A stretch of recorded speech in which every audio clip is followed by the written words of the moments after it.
Just now entered in long trading Infosys with a very small stop loss, 1.35 rupees. So I do expect it will continue its upward movement. Let's see, wait and watch. So after this morning fall, it is going up. It has made a higher low structure. So with that basis, I have entered a small target, maybe this. Let's see. Good bullish continuation moment in Infosys. So I'm targeting 1511.90, which is 1:5 ratio trade. Let's see how quickly it gets my target. And the continuation of movement, and it has to cross its day open resistance. Once it crosses, target will be achieved.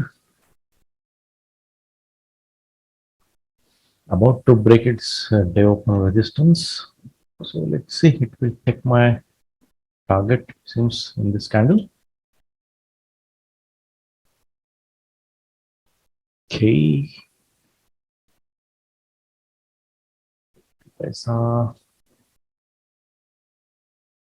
Come on. Very close.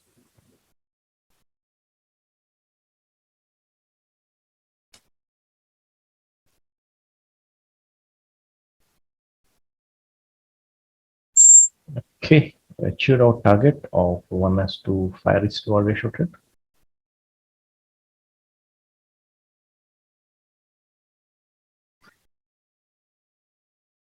Hello traders, discuss करते हैं आज का trade Infosys में on by side. Daily time frame में देखा जाए तो ये लोअर हाई लोअर लो करके नीचे जा रहा है, बिल्कुल ही बेरी स्टॉक है अभी तक। फिर मैंने बाय को क्यों बनाया, उसका रीजन हम जानेंगे। अभी का स्टॉक सिलेक्शन आया 19 मई को। अगर हम देखें तो 19 मई को मई महीने का सबसे ज्यादा डिलीवरी वॉल्यूम आया था 1,18,000। तो ये सिग्निफिकेंट डे है मई मंथ का। नाउ अगर हम इसका हाई और लो मार्क करते हैं तो ऐसा देखने को मिलेगा कि यहां से एक रेजिस्टेंस लिया था, फिर लो तक चला और फिर ऊपर जाने की कोशिश की। मतलब इस कैंडल में डिलीवरी वॉल्यूम बढ़ा है, मतलब investors are interested for trading on this day. May be buyer और may be seller, we don't no.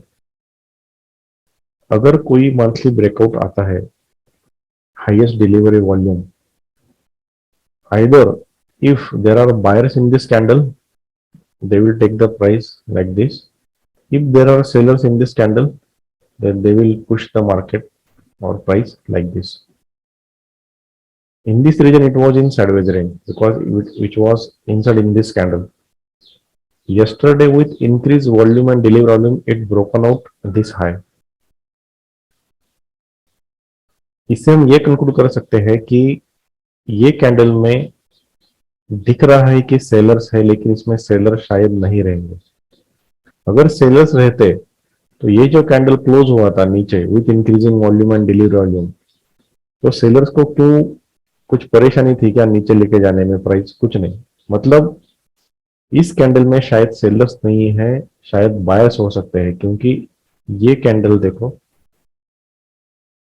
Bullish trend candle है, मोरू वो जो कैंडल बोल सकते हो, with increasing volume and delivery volume. तो इसकी वजह से आज का हाइपोथेसिस था on by side based only on this candle and price analysis from level in this candle. तो देखते हैं लेवल।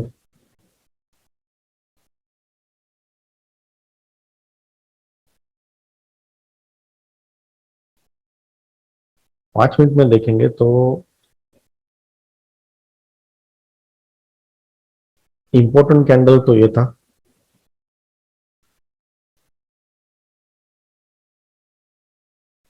और अगर जिगजैग मार्क किया जाए तो यहाँ एक जिगजैग बैठता है, लेकिन वो 5 मिनट में इतना क्लियर नहीं समझेगा, इसलिए 3 मिनट में जाकर देखते हैं।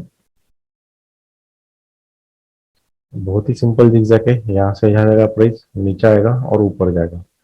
तो जब प्राइस ने ये हाई ब्रेक किया तो ये ट्रेंडिंग जोन बनाया प्राइस ने। तो मैं जस्ट इसका एक हाई मार्क कर लेता हूँ। फर्स्ट कैंडल का हाई है जो ट्रेंडिंग कैंडल का इनिशिएट किया, और ये कैंडल का भी एक हाई मार्क करके लेता हूँ जो मैंने एंट्री के लिए यूज किया था। अब सुबह सुबह प्राइस ओपन हुआ दोनों लेवल के ऊपर, इस लेवल का रेजिस्टेंस लिया, मतलब ये लेवल भी कंफर्म एज ए रेजिस्टेंस होगा और ये लेवल भी कंफर्म एज ए रेजिस्टेंस होगा। अब जब तक प्राइस ऊपर नहीं जाता कुछ स्ट्रक्चर बना के, तब तक बाय करने में मतलब नहीं है।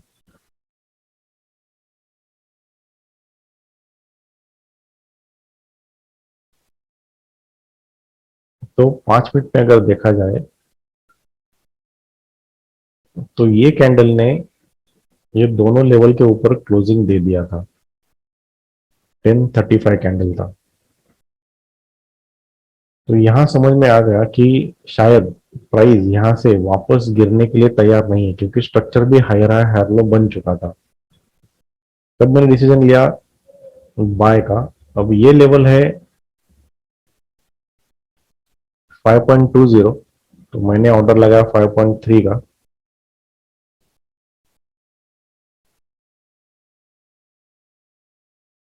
और स्टॉप लॉस जस्ट इसके नीचे था, 3.95।